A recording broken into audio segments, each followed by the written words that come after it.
Oh, it's recording. Let me be the first to say that you're an absolute fuckwit. No, it is actually recording. File size and everything. What Yeah, program are you using?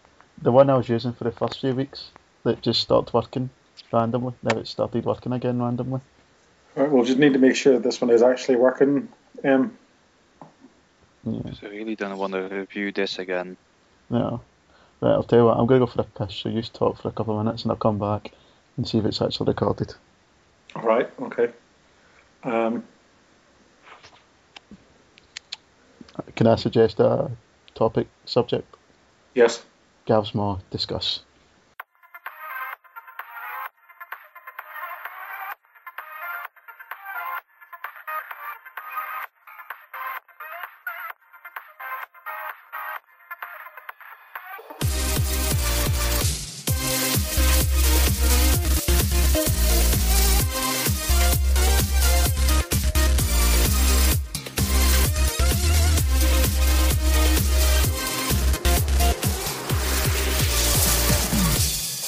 Welcome to the Random Wrestling Review.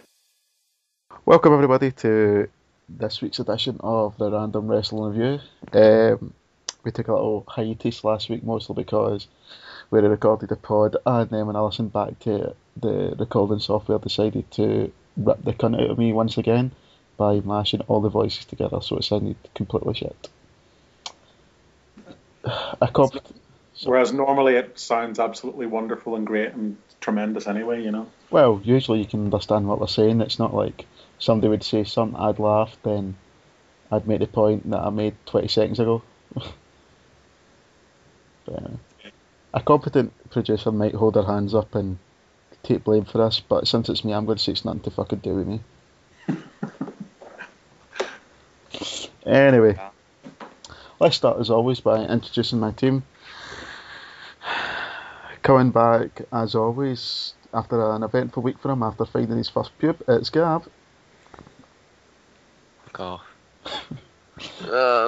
Hello. A pleasure to have you as always. And you. Making his second / third appearance on the pod, it is the beast from the east coast of Northern Ireland. It's Johnny.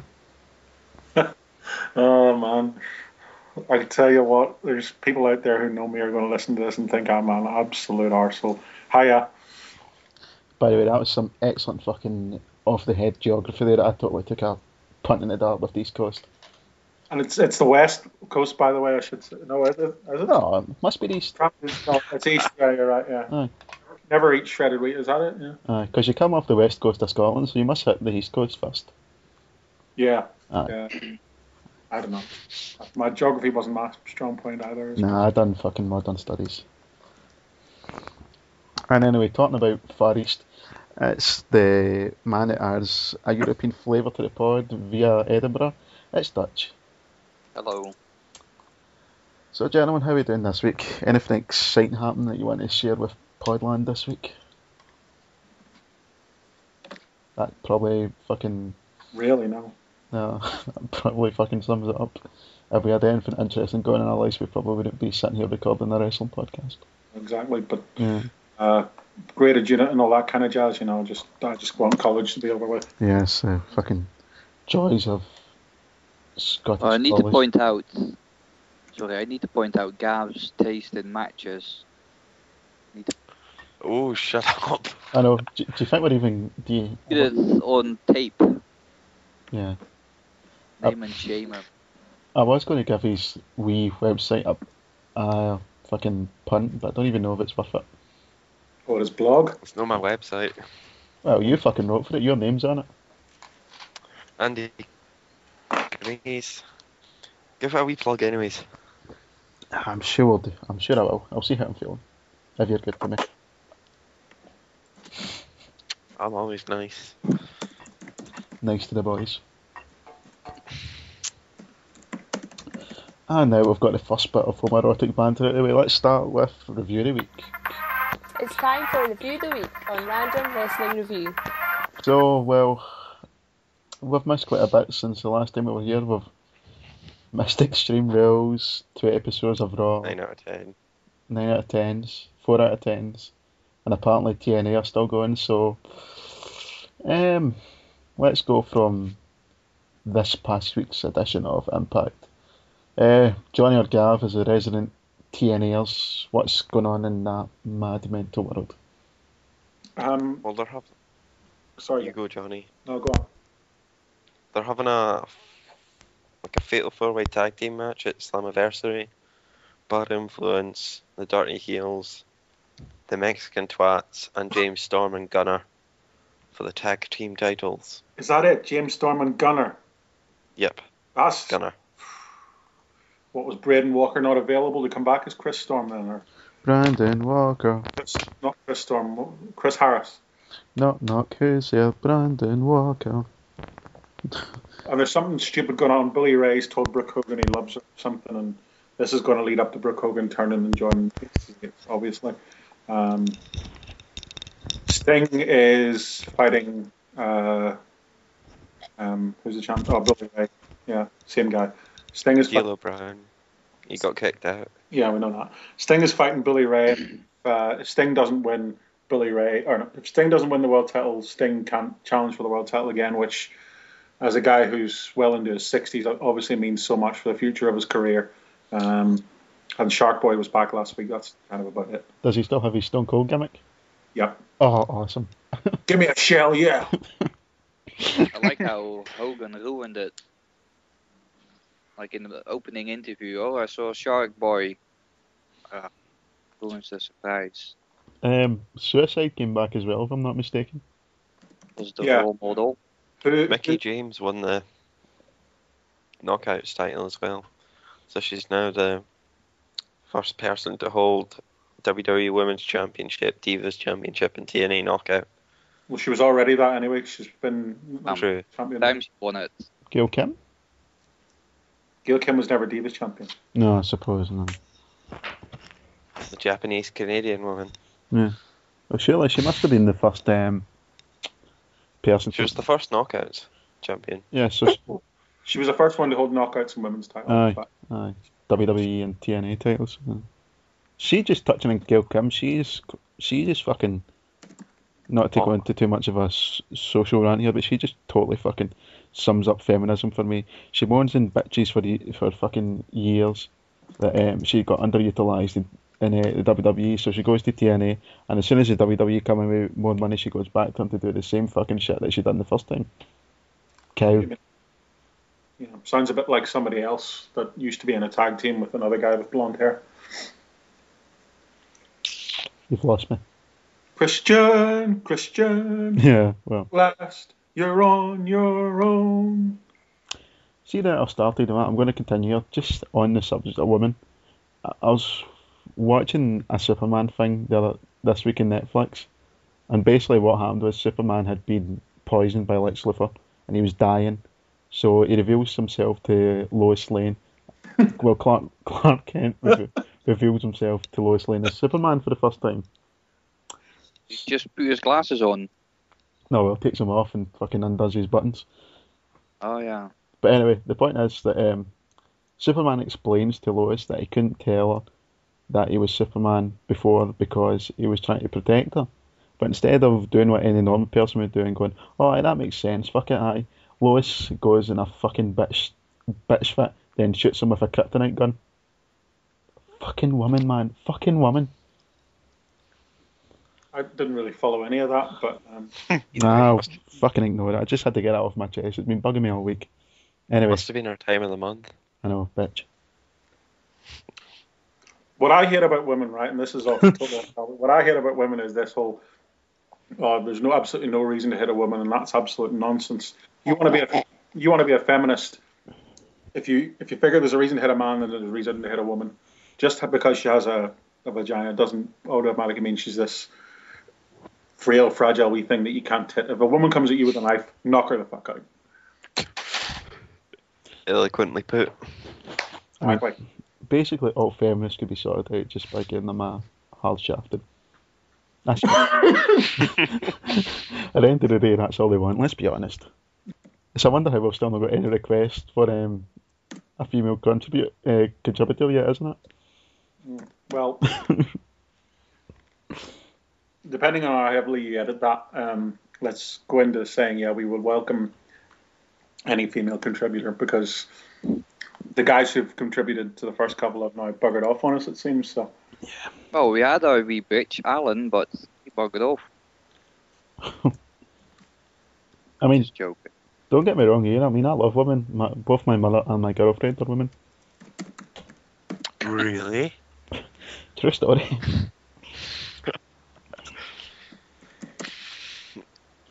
Aye, so TNA. AJ Styles was getting inducted into Aces and Eights, and then Fucking why? Why? like he didn't get inducted, he just ended up battering everyone, Aye. running away. Oh. he did what, I don't know, maybe Dutch pre-predicted it a couple of weeks ago, whether that episode was broadcast or not, I'm not sure, but he did exactly the same thing that Sting did with the NWO. So No, that was last week. You talked about that. Aye. And they gave him the vest. He put it on. He hugged a few folk. They brought down Kurt Angle. He battered Kurt Angle, and then he hit Doc with a hammer. And Yeah. he hit. Just love that one hammer can beat 8 men. What a super Well, he group. only hit Doc and Bischoff, and then he ran away. Well, fuck. Triple But H has been doing that for 13 years. There's 8 Aye, of but them. surely if you're a fucking gang, chase him. I know. You've cut all them got up farther. motorcycles. Yeah. it's the whole sort of wrestling kind of group logic, isn't it? That one guy goes down and then the next guy comes and the next guy comes, rather than actually going, yeah, there's 8 of us, why don't we all go at the same time? That's logic. Correct. Well, their logic shown through on SmackDown. 30-day rematch clause. Barrett wins the title on 8th of April. They have the rematch clause on Friday. Yeah, but when has the fucking 30-day rematch clause ever meant fuck all? Epico and Primo when they had AW. Last time that got upheld was when Jack Tunney was still Yeah. WWF president. Gav, do you know who Jack Tunney is? Nah.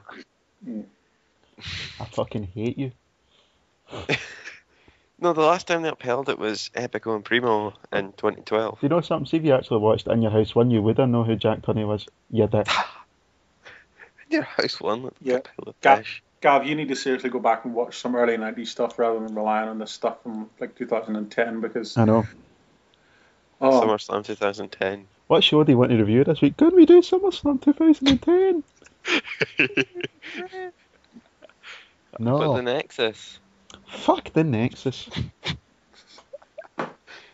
Nexus is basically NWO with every fucking possible way they could fuck it up, they done it. So basically NWO past 99. And nobody wants to fucking watch any of that shit again. No. So we will. So, Curtis Axel, thoughts? Terrible name. I like it, and I like his music. Do you know what else was a terrible fucking name? Rocky Maivia. True. And look how that turned out. In No. 10 years' time, we could be talking about the Kurt, and he could be a big, massive movie star. Kurt. The Kurt. No. The Axel! He'll change his name slightly and he'll become the Citrus. Because he stings like acid. But what's wrong with Joe Henning? Exactly. Hennig. Huh? Hennig. Are you fucking retarded?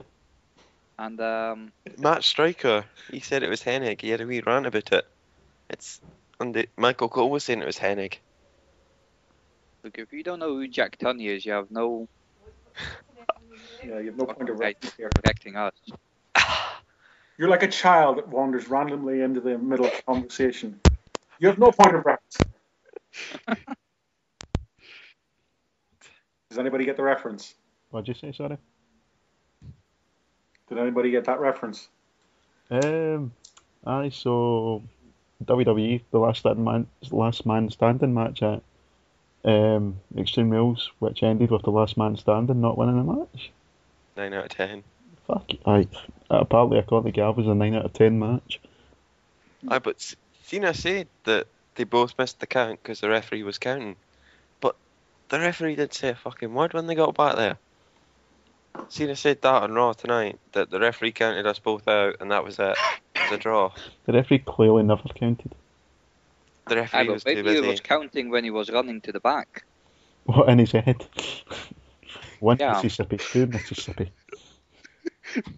But you're standing right at the edge of the stage. Why wouldn't you just go to the left Ready or not, I'm coming to get you. instead of going all the way down and around? I think, see when they went through the lights and the referee poked his head through the lights, I think that totally took away any suspicion of electrocution. I was like, well, that's kind of It youthful. would have been brilliant if that just watched, just fucking live it. Like, I don't actually think you can get electrocuted from those lights anywhere else. You need to try really hard to do it. it would be fun. Yeah. It'd be shocking. What are you laughing at, you wee prick? 14 years after what happened to Owen. Yeah. No, well, they've done electrocution angles before. Remember Goldust? He was a creepy bastard. Shane McMahon. Oh, aye. Well, Mankind at Royal Rumble.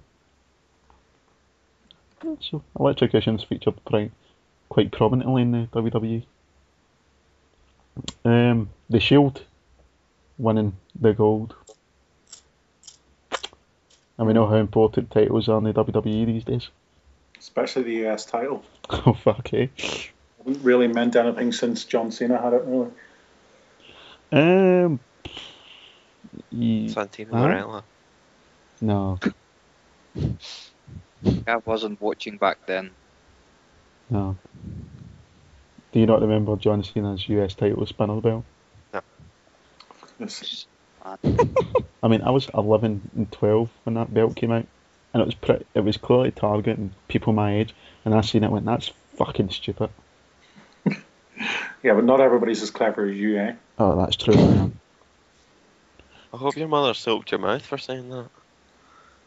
Oh, see, I was smart enough not to do it in front of my mum. I didn't got my dad see that title. That's fucking hideous, that thing, isn't it? They got belted. And it was only fucking made worse when they brought out the fucking Mattel title. Well, the WWE title, yeah. Yeah. Horrible. I remember that one. Oh, so they just got rid of it 3 fucking months ago. Dick. The best title of ever is always the Attitude one. Yeah, the one that Austin wore, that The Rock wore, that Triple H wore. Yeah. Smoking gun. The winged eagle. Yeah. Right. Although Belt. I need to give a fucking shout out to the smoking skull belt, because I got that for like Christmas '98 as a birthday present, and I thought it was the coolest fucking thing in the world. So You still have it? No, fuck, it got ripped about maybe 6 months after I got it, but it was fucking epic. Were you elbow dropping your wee brother with it on or something, or stunner? Going up to your mom in the kitchen and giving her a stunner? The really fucking gutting thing about it was I got this belt, and like after I opened all the presents, we had breakfast and that, I ran up to my mate's house with my belt in my hand to show him, and I opened the door, and then he opens the door and he's standing with the exact same belt. It's like, fuck! 2 for 1 offering. Aye, clearly. Toys R Us are a shower of cunts.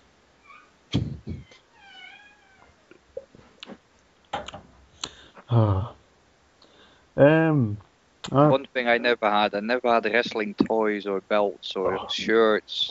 I'd fucking hunters. You never had Hasbro figures? Just find that. I've had the Power Slammers.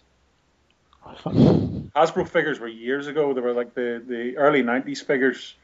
You still get them on eBay if you fancy going and buying them and like reliving the childhood you never had. But Is that the hard plastic ones? yeah, they were awesome.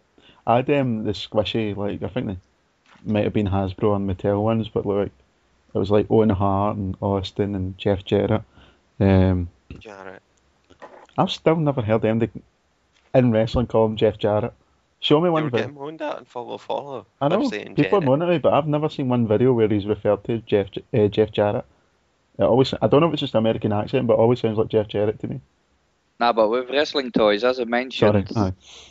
it stopped being popular in Holland after the 1990, and never had action figures, so to speak. And I remember on my 14th birthday, my brother took me to Amsterdam because there was a wrestling convention. And we're fucking grown-ups, 40-year-olds, fighting about a fucking action figure.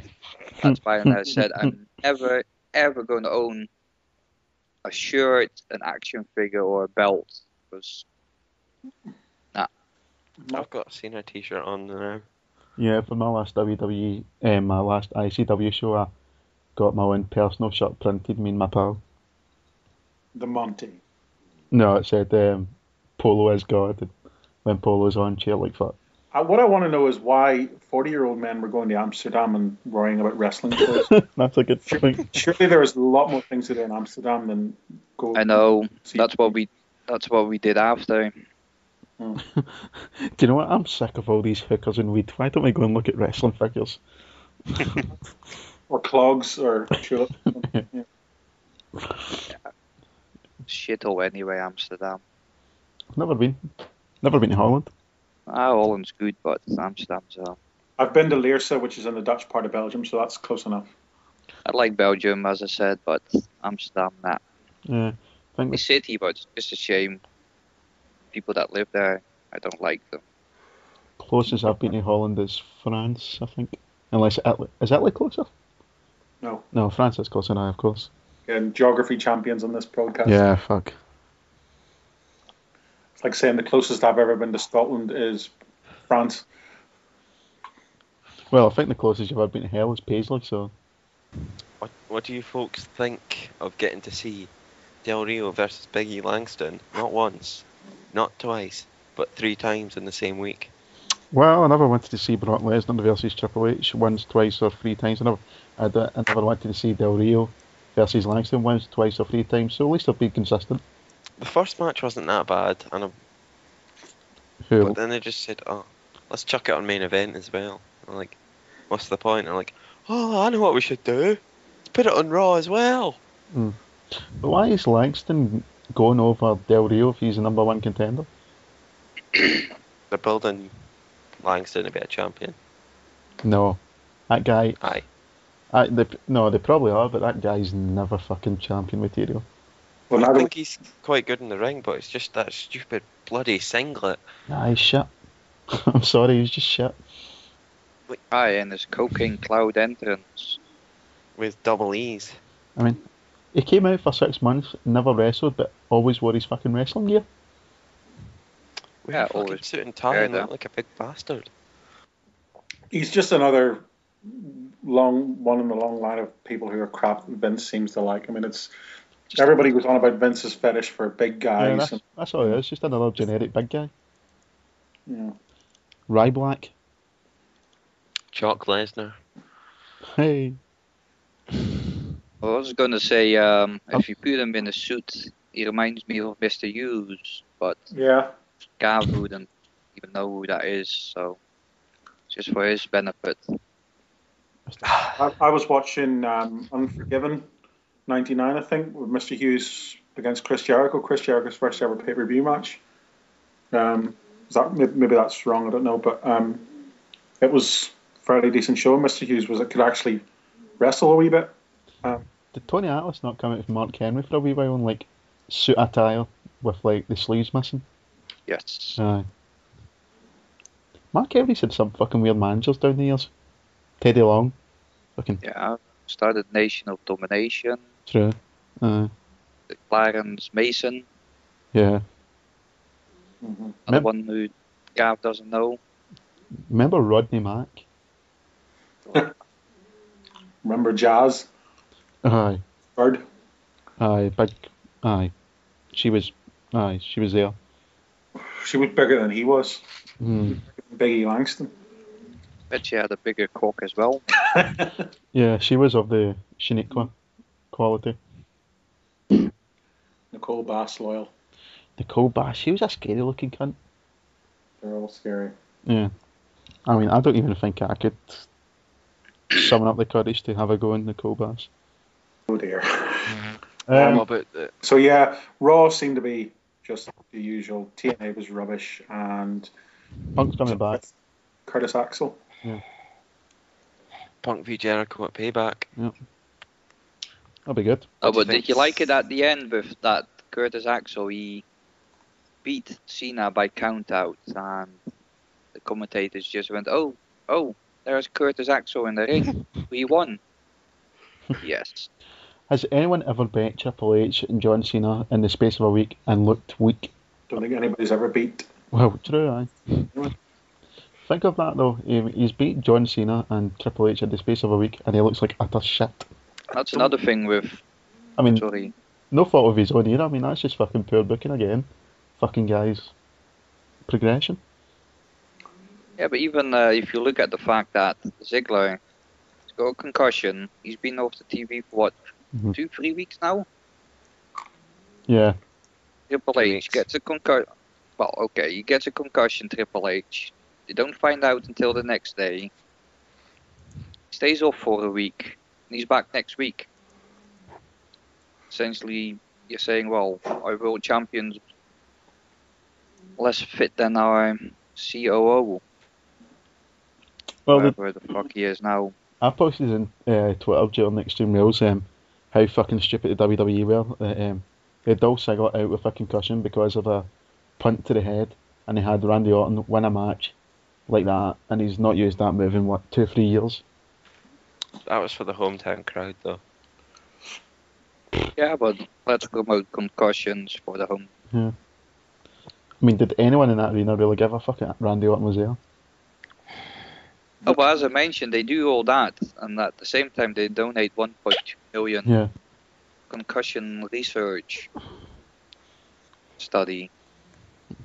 Well, it's the same. They've got all this stuff where they fucking don't be a bully, be a star, and then they cut to the Bella twins calling Caitlyn fat and stuff. I mean, what's the point? That's just rehashed nonsense from Molly Holly's days when she used to get called fat, even though she really wasn't. So yeah. James, Vicky Guerrero, Natalia. Natalia and the farting gimmick. Yeah, I mean. Also, happy birthday, Natalia, for yesterday. If you're listening, yeah, happy birthday. And we can sing it better than Kali.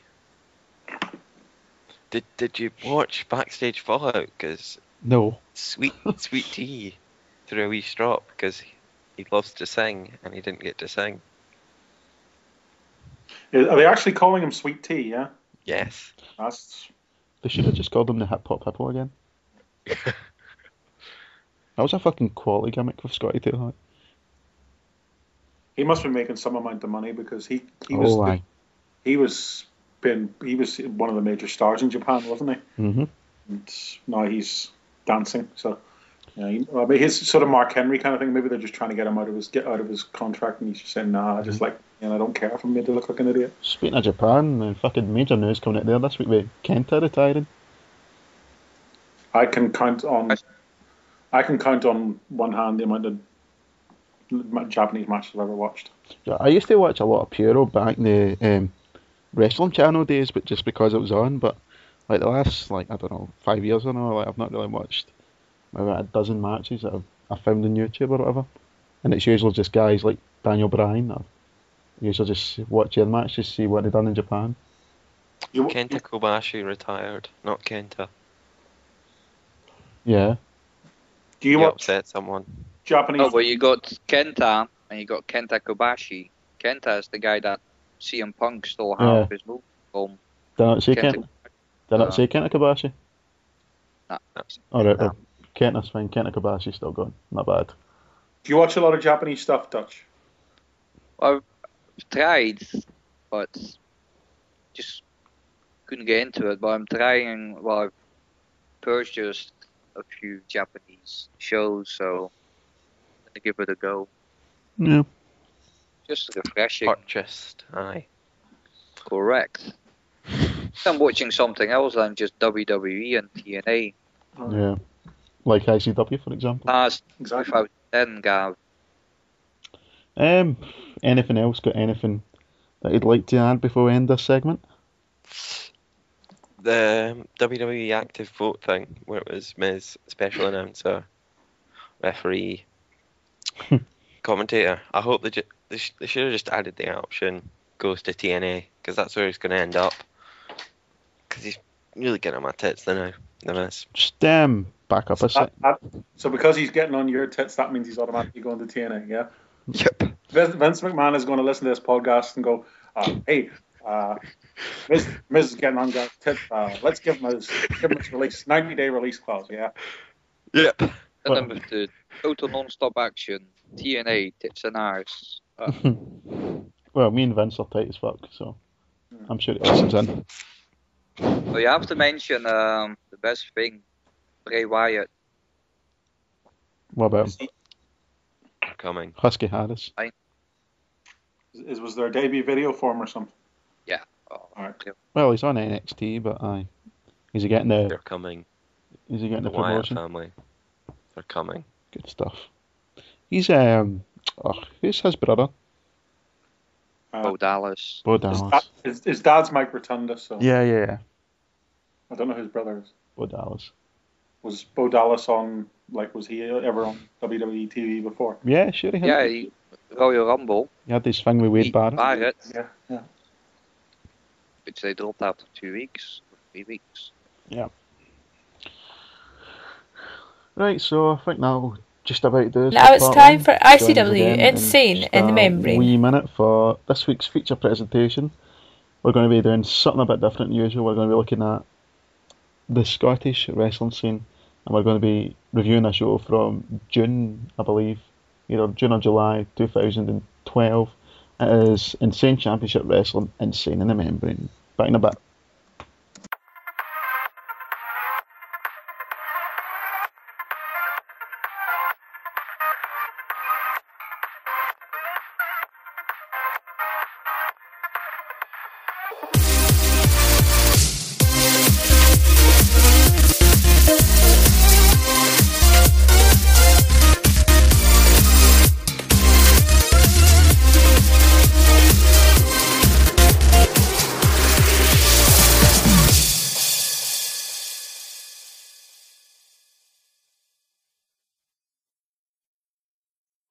And we're back. So, yep, up next we've got ICW Insane in the Membrane. Wee bit of change from what we usually do from the American or WWE pay-per-views.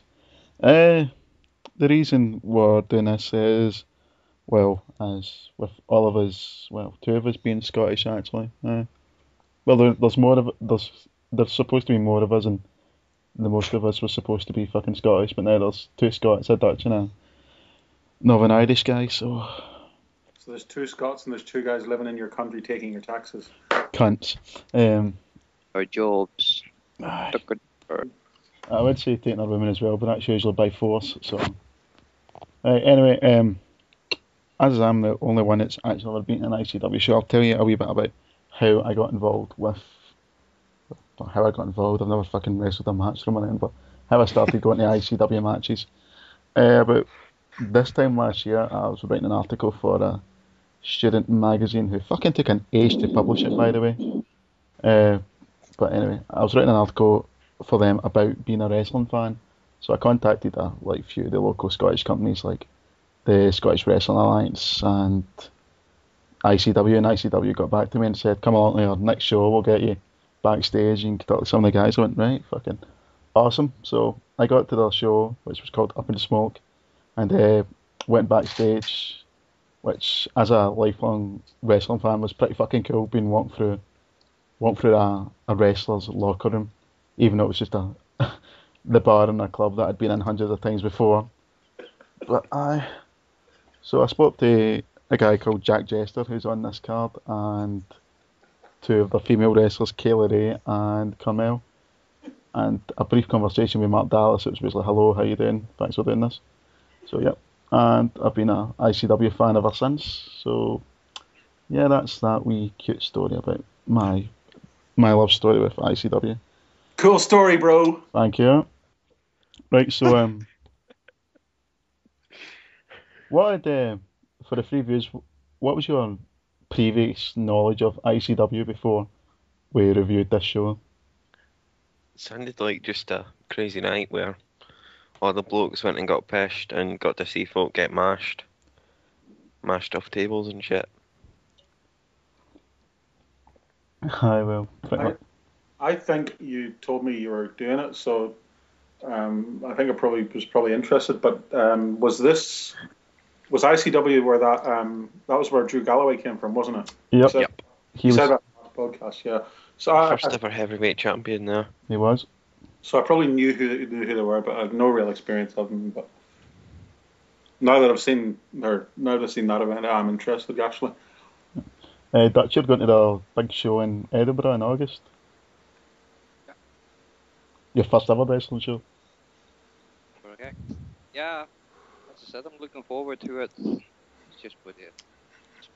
So. No. Right, so let's jump into the show. This is the ICW Insane in the Memory, coming live from the garage in Glasgow, one of the premier nightlife spots in Glasgow. Watching this video is the very first time I've ever seen the inside of the garage. Their bouncers tend not to like me. I've never had a problem with the garage bouncers, to be honest. Plenty of places, but not the garage. You're very camp and you're not threatening. He does wear double denim. Right. I don't wear double denim. I was wearing denim and chinos. You're still not helping yourself. Gonna need to have words with your mom, mate. Fuck off. It was Becky that picked it out for me, so fuck you. Listen, Gav, when you get a sniff of a lassie snatch, then it's when you can start sniggering. Anyway. It brought to mind the in-betweener scene where Tara picked out Simon's outfit for him, and it was that fucking gay yellow cardigan, the dodgy shorts, a dodgy hat, and some dodgy glasses. Well, I do wear glasses. I don't really wear hats, and my legs aren't the best for shorts, so... But apart from that, pretty much fucking spot on, aye? My legs aren't the best for shorts, but I still wear them anyway. No, I've got like typical fucking West of Scotland, fucking milk bottle, pasty white legs, so... I actually think I've got good calves, so... yeah. What's your best feature? My calves? Well, this is probably the only good feature I've got, you know. You've seen me. Sure. Like Bully Ray, Cal Sailor. Yeah. Oh, yeah, exactly. 6 packs of her pussies, real man had calves. That's true. So this show is opened by Billy Cutwood and Dr. Sean Davis. We're going to be talking a lot about Billy Cutwood, I think, through this. Some of the lines that he comes out with during the commentary are fucking pretty funny, to say the least.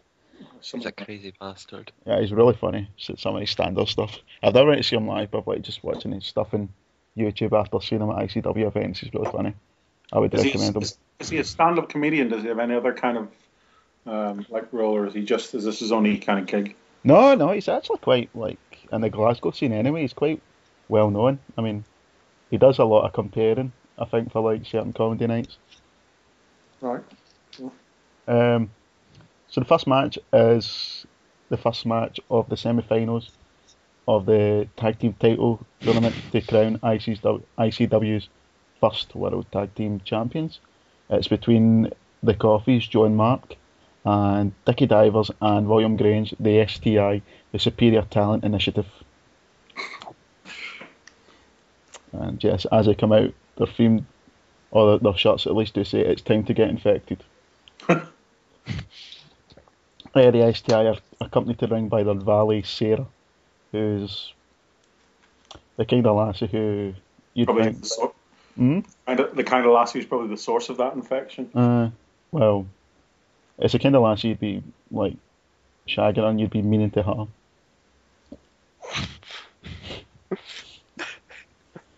I'm going to be in fucking... If any feminist listens to this, I'm going to be in a shitload of trouble this week. Your bird will be coming for you. Oh, she fucking loves it. Bitch knows her place. I'm editing that out. Your video's up. David Marshall, we coming for you. So anyway, the finish of this match, Grange hits a spear on Joe Coffey, then Mark hits a neck breaker on Grange, Divers hits an insecurity on Mark, who gets tied up in the ropes, and Sarah does holds on to him on the ropes basically. Joe goes over to help him, but gets a low blow from Grange. Then the STI hit like a double team neck breaker from the second rope. The STI get the win, and then the Coffees get a wee bit of revenge by attacking Sarah after the match with the low and high double clothesline in the back of the legs and the neck. The total elimination. Yeah, total elimination. Fuck. Oh, who was it done that? It was a ECW. The eliminators. Aye. The eliminators. So what's in this match? It was just fun. It was just no pretentiousness about it at all. It was just a decent. I mean, it wasn't. It was a 4 out of 10 if anything, but it was decent. Yeah. My feet are a bit cold. Yeah. After the match, the first cut line of the night I found notable was Shayna gets turned inside out like an anorexic stomach on Christmas Day. Oh dear. So then we go. Sorry, Do you get to hear the commentator? No. What, at the event? No. Aye. I'd be a bit fucking retarded.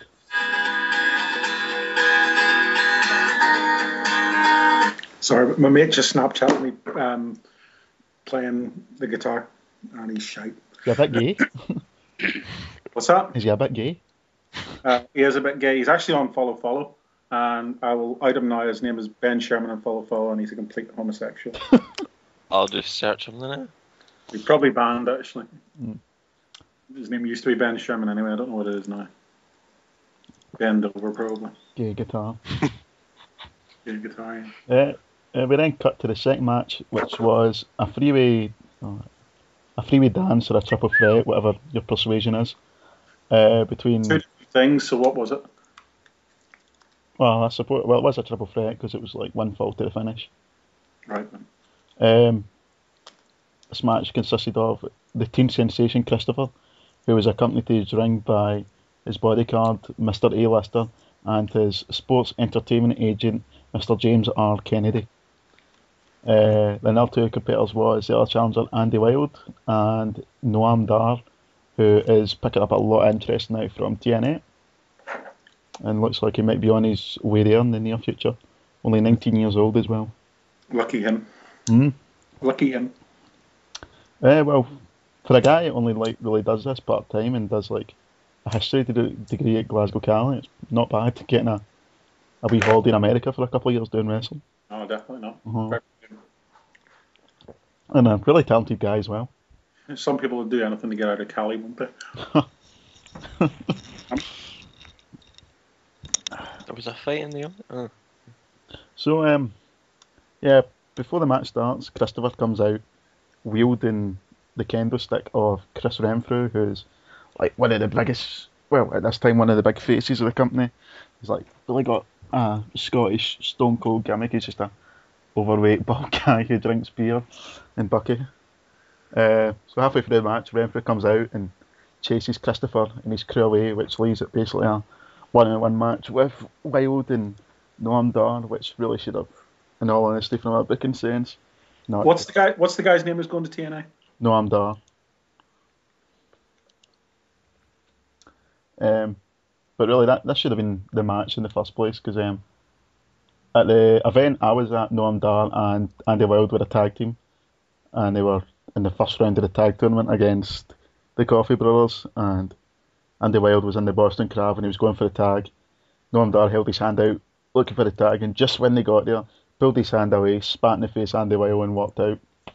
The dirty bastard that he was. What a twat. What an utter cunt of a guy. I hate him. Nah, I don't really. So the finish of this match, they exchange super kicks. Andy Wilde hits a Tiger Bomb and becomes the new Zero G Championship to a large pop from the ICW crowd. First in this. Sorry, Dutch? He said he didn't become a championship, he became the champion. Did I say became a championship? Belt. No, he actually got shaped into a belt. It was quite impressive. Yeah, so since you are quite quick to correct my English here, Dutch, why don't you give us your thoughts on this match? Well, as I said on the lost recording. The Lost Pod. Yeah, I liked it in some parts, but just the logic, huh? Like leg submission, he's in agony, and jumps right up and super kicks the guy.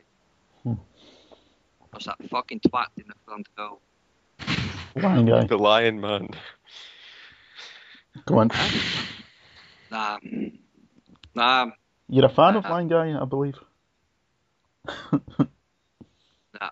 No. As I said last time, it's fucking irritated. Yeah. Well, you'll get to see him and you'll get to have a nice wee conversation with him in Edinburgh.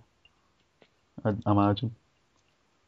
If I do see him, I'll fucking point it out.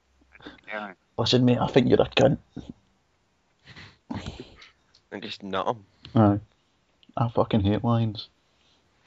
Oh, but Wonder as you saw in the next match, he willingly got a fucking thumb stuck up his arse. Yeah. Why would you do that?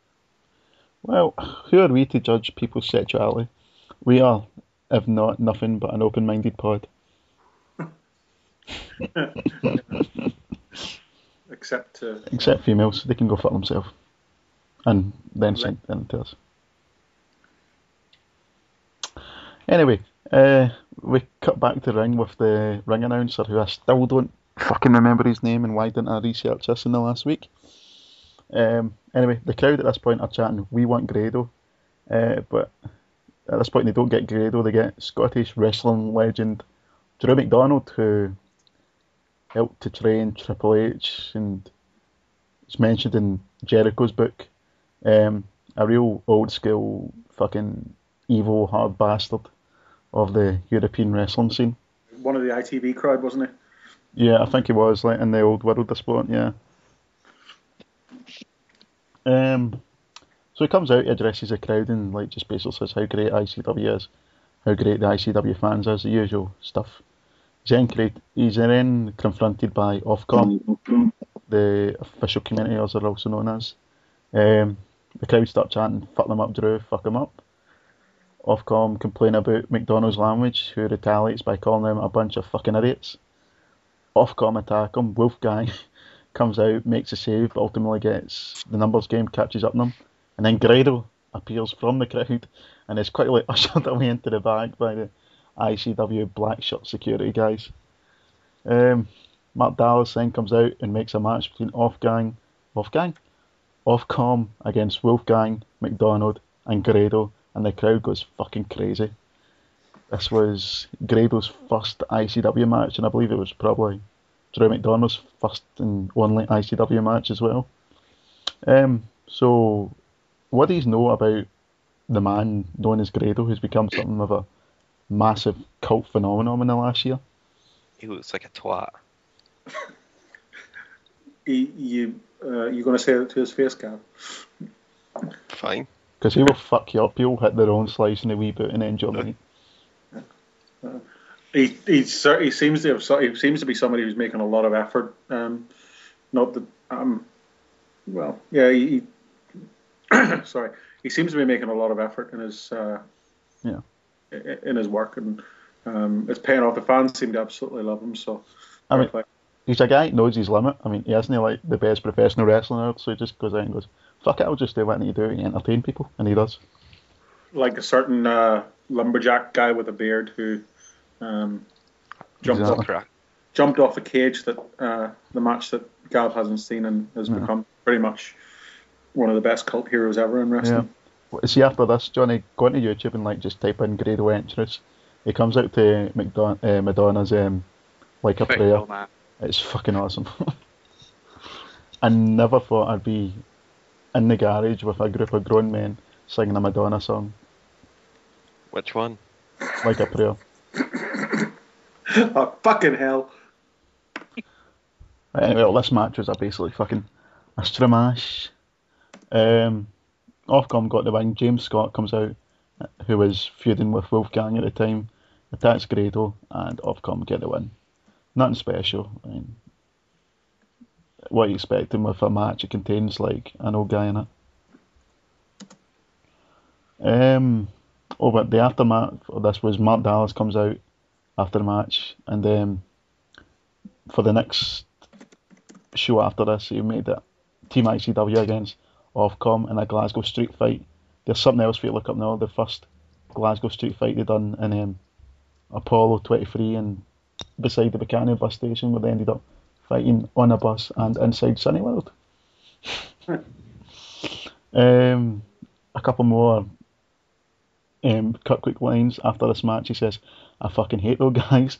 And I'm paraphrasing this one a wee bit. It's basically, he says, "I'm so pissed off I want to go home and kick my mum in the vagina, and she's been dead for 15 years.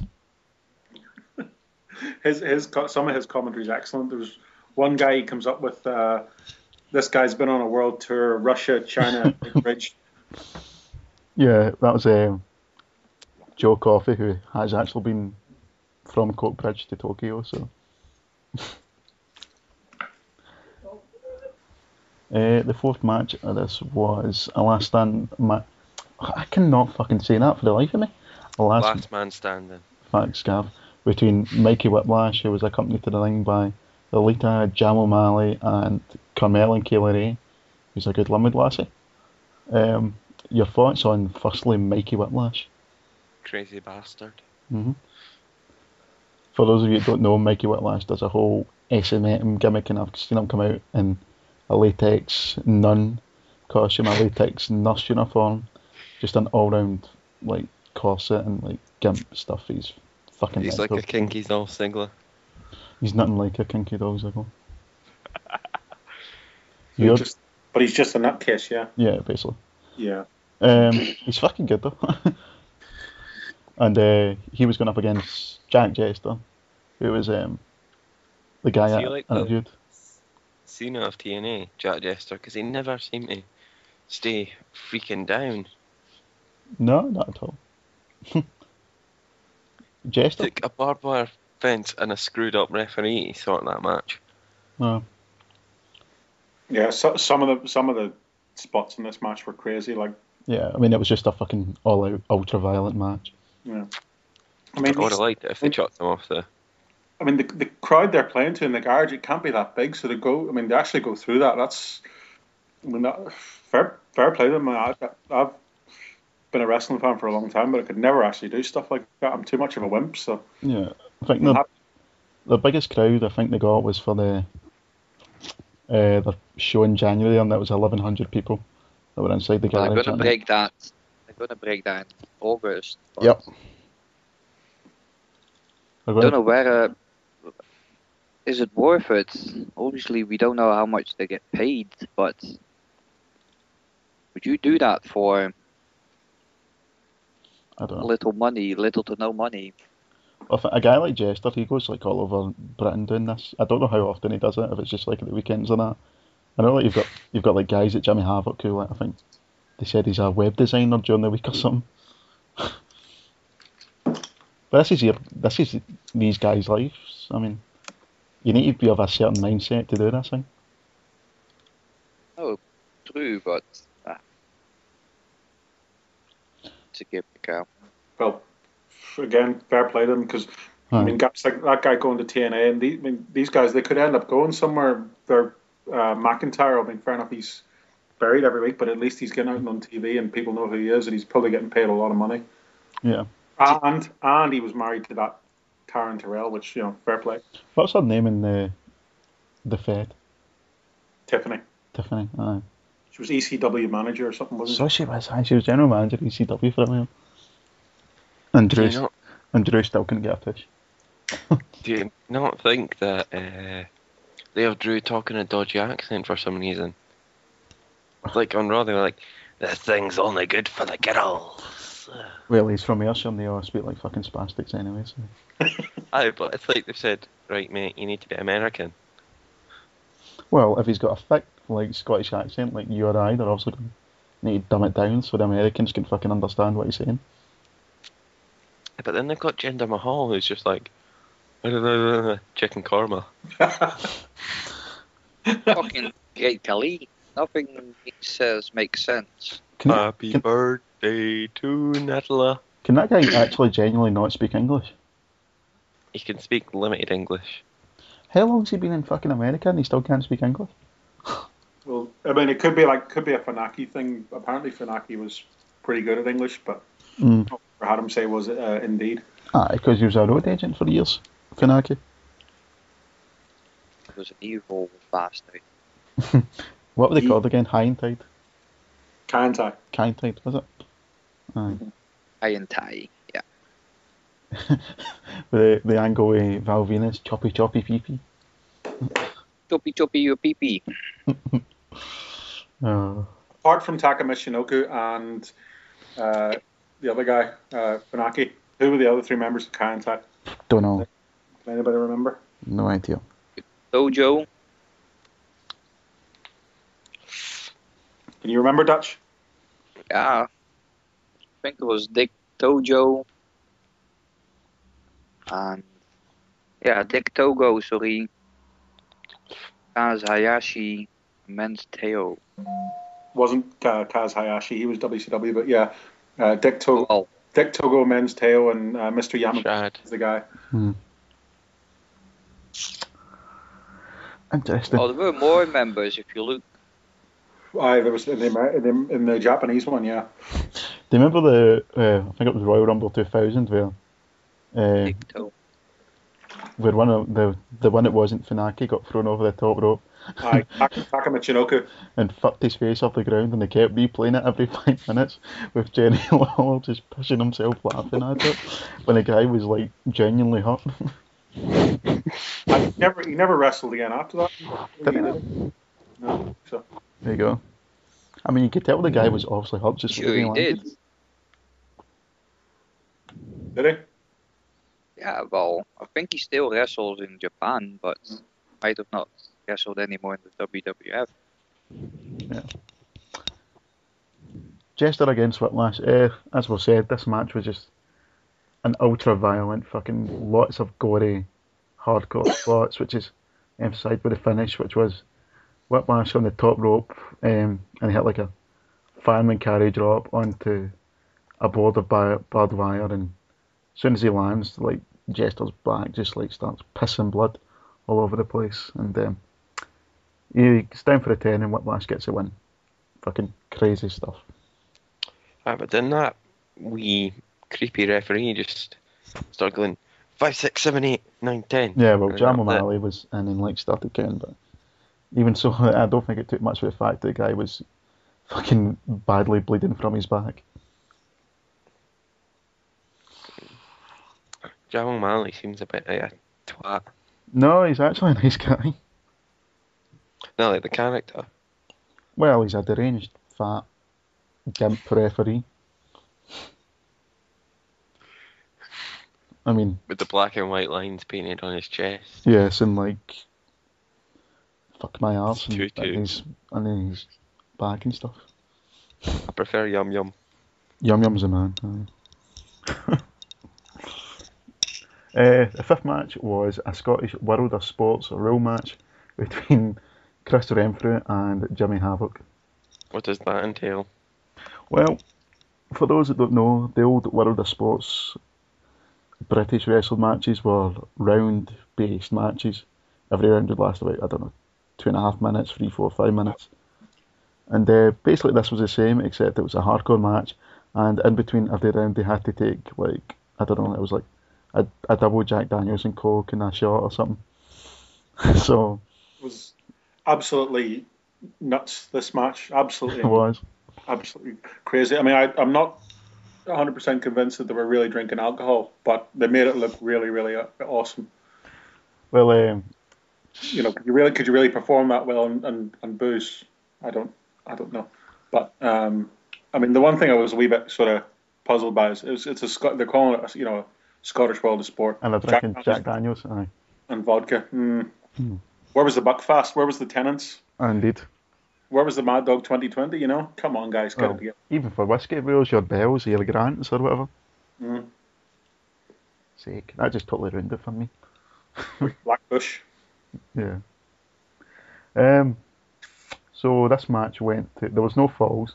Basically, the two of them just battered fuck each other for 10, 12 minutes. There was no falls, ending in a draw, and they had a sentimental moment at the end saying, let's do this again at the next show, and the crowd cheered, and they walked off to get into the sunset, which was nice. Though ICW does have a heart, it's not just all about blood and gore. We can all be friends after all, except me and Gaff. He's a cunt. You're a cunt. I'm a good cunt. So's your birds.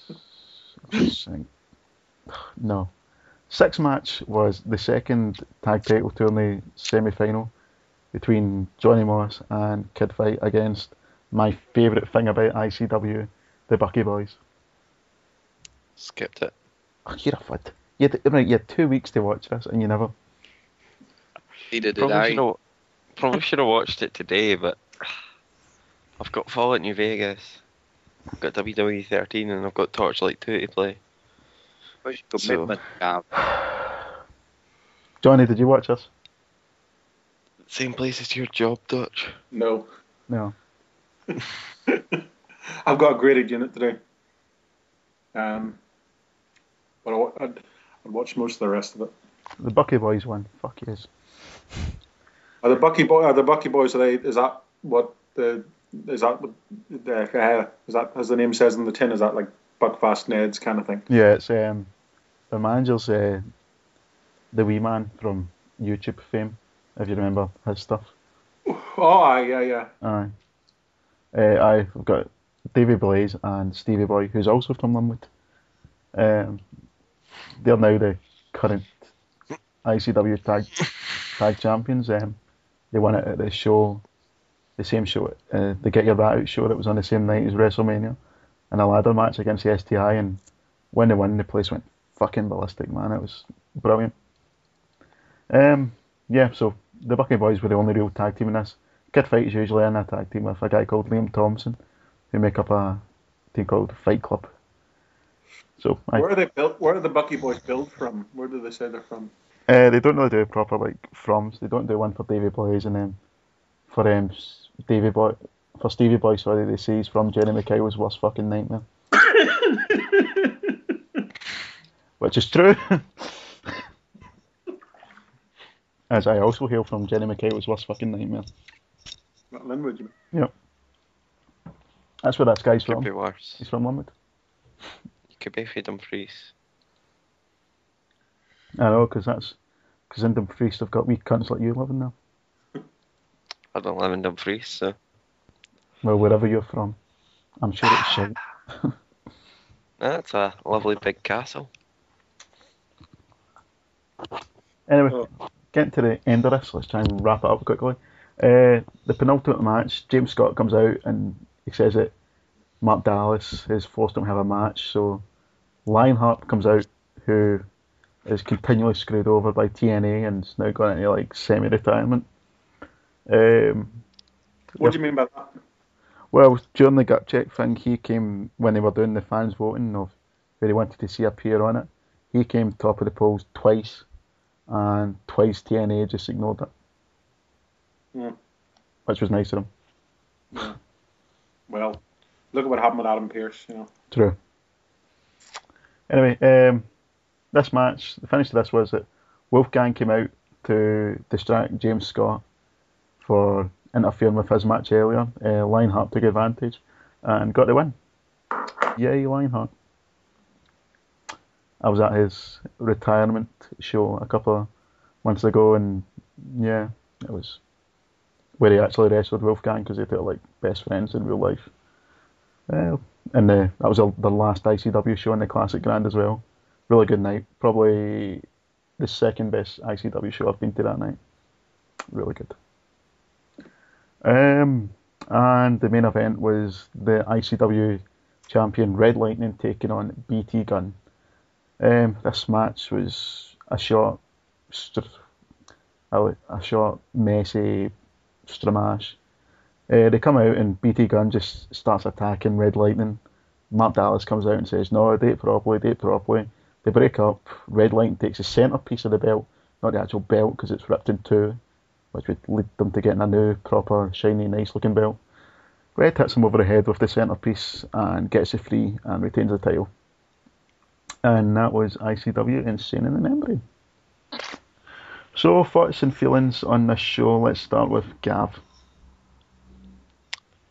It was no bad. Bad booking. Well, occasional bits of bad booking, and it was brutal, which I enjoyed. You're rating it out of 10? 6. Right, so you give Ryback and Cena 9 out of 10, but you give an ICW show 6.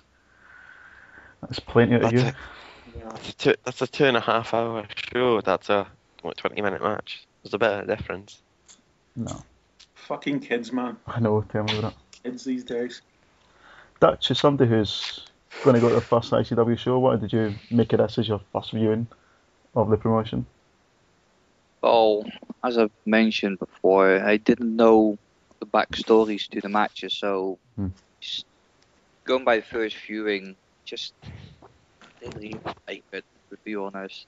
Just the camera, and it just fucking nearly gave me a headache. But there were some good spots. I like that, the Zero G match. Yeah. Some good hardcore wrestling. It's not the worst ever that I've seen, but as I said, if I know the backstories to a match, then you're more invested in it. Yeah. What would you give it out of 10? I'll give it a 5. I'll be generous. I'll break for my 4 out of 10 pattern. Because I've got double socks on, so I'm Yeah. cold. And You are final, indeed at home. indeed. Well, he's not, he's in Edinburgh. Edinburgh's no one's home. Except touches. And finally, Johnny.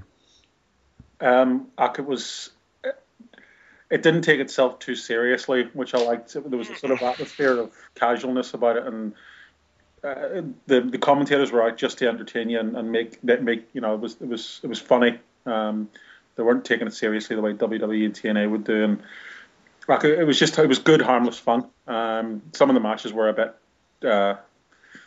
off, but a lot of the matches, you tell the guys were making an effort, and again, not taking themselves too seriously, but at the same time making an effort to entertain and not giving a crap about themselves in the process. Yeah. Sometimes. So I did enjoy it. I did enjoy the fact that it was something different from, boring, bland WWE TNA stuff. Mm-hmm. What'd you give it out of 10? I'm sort of hanging on a 7. 7. And I do want to see more of them. So. Yep. Well, I think you all know my views about ICW. I think I'll just give my rating. I'll give this a solid 7 out of 10. So next week we are going to be reviewing our first TNA show, and it's the second TNA show. It's when TNA were doing their weekly pay-per-views at the very beginning of history. This is our second show ever, and it's from 2005, 6? 2. It was that long ago, Christ. The second TNA weekly pay-per-view, which is Ken Shamrock as the champion, and Jeff Jarrett, Scott Hall. Who else is in it? James Storm and AJ Styles are in it. Christopher Daniels in this one? Mm-mm. No, not yet. Cheeks is in it. Yeah. So it's going to be fucking terrible, but join us next week for that anyway. And we'll be right back in just a couple of minutes, and we'll have our ending section and introduction of our new section, where we're going to try and educate our little misguided friend on the history of professional wrestling. Join us in a sec. Ooh, friend.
And welcome back, folks. And just before we end, we've got time for our usual, well, I think we've only done it once before, but a recurring segment nonetheless, which is Gav's Question of the Week.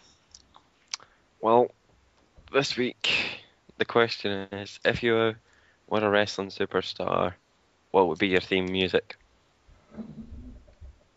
To who? Always, anyone. You go first, David. Right, my wrestling music. Don't know. Why Can't We Be Friends, like Homer does in The Simpsons? Sing it. Why can't we be friends? No. Either that or Like a Prayer. Because I'm unoriginal as fuck. Right. Johnny? As tempted as I am to say something by the Thornley Boys, probably something by Dead Mouse with the strobe lights and all, just because I'm a bit of a crazy guy, you know. Can I change mine then? Yeah. To Superstar. You know that fucking dance track from the early. Aye. Aye. Oh, tonight, Uh-huh. every night, you're a Monty. Just to get the fucking Neds pumping in the crowd. They're like, yes. Right, High Friend by Dead Mouse there, that one. Dutch? This should be good. Dutch.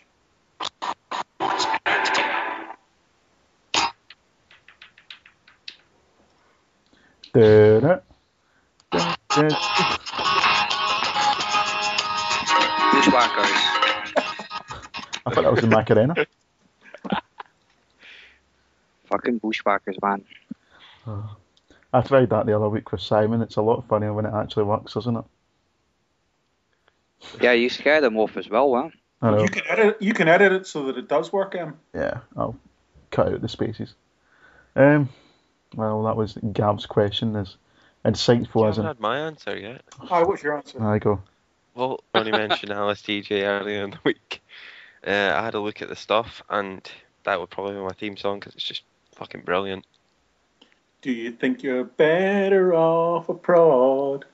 Do you think you're better off a prod? I think I want to change mine again Go on. to the Circle of Life by Elton John, just because. Because you're a queer. No. Just, I'm a big fan of The Lion King. And it rules us all. The Circle of Life. Right, that was Gav's question. As informative as it was useless. I thought it was excellent. I thought it was fucking wonderful. It's clearly That's just because you suggested it, Johnny. Yeah. the best segment in the show. Right, it's time to introduce our new segment, also featuring the boy Gav. We knew Gav hasn't been watching wrestling for long, but to our absolute shock and anguish, we learned that he's only been watching since less than 2 years ago. So, When the Nexus started watching it.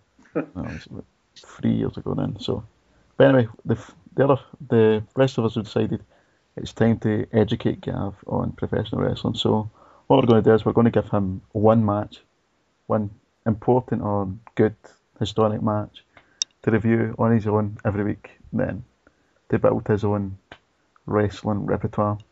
And Dutch, what match are we giving him this week?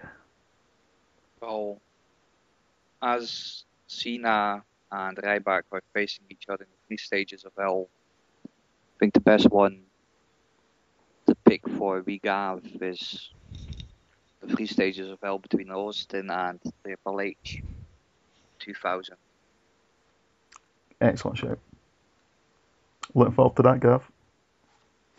Oh, yes. Well, I'm looking forward to seeing your response and seeing if it managed to gain as big a rating as Cena and Ryback did. Probably give it a 3 out of 10. For 3 out of Give 10. it a 4. I don't have any shoes on, so. 3 out of 10, and I had sweaty feet. Right, anyway, let's finish this. Anyone got any shout outs this week? Anything they want to plug? Any shite they've written on the shitey blog? Just Right. a shout out to my mate Chinese Graham. Na na na na na na na na na. I need to check out the right line. Shit. Right, so I'd like to plug the sportslabuk.wordpress.com. There's a couple of WWE blogs, a couple of Rangers orientated blogs. There's some MMA stuff, darts, golf, football stuff, and there's just general blogs about random crap. So check that out, because that's where you can find me as well, because I'm the WWE man there. I'd be the laughing stock of the men's choir club. My life, Dad. Don't make me slap you. I will slap your face so super hard. Right, usual shouts from me. Shout out to Becky for doing the voiceover. Shout out for Callan for doing the theme tune. Find him at Callan Alive on Twitter. Find him at Still Alive on iTunes. Download and buy stuff. He's really good. Thanks to Gav Mate for doing the wee fucking image that we use on the YouTube videos. Follow me at David RWR on Twitter. Follow the pod at RWR_podcast on Twitter. Thanks for downloading. Thanks for watching on YouTube. Dutch and Johnny, you probably don't want people to know that you exist. Well, you can follow me on official Virgil. I was about to give Gav's Twitter of official Virgin, but official Virgil. So from us this week. Join us again next week for NWA TNA weekly pay-per-view number 2. Thanks for watching. Thanks for downloading. Thanks for doing what it is you do to listen to us babble on a load of shite every week. Okay, thanks. Catch you next week. You man, or you want to be pussy? I want to be a man. I want to be a man. Huh? And then you have to pay for your due. If you understand, I gotta be a man. I gotta be a man. I don't waste my time. I run the Jack Roney people. I am the number 1 coach or Sheikh Khosrow Basiri in the world. Try me pay for my due. You pussy, you cannot pay. I'm a bit of Iron Sheik.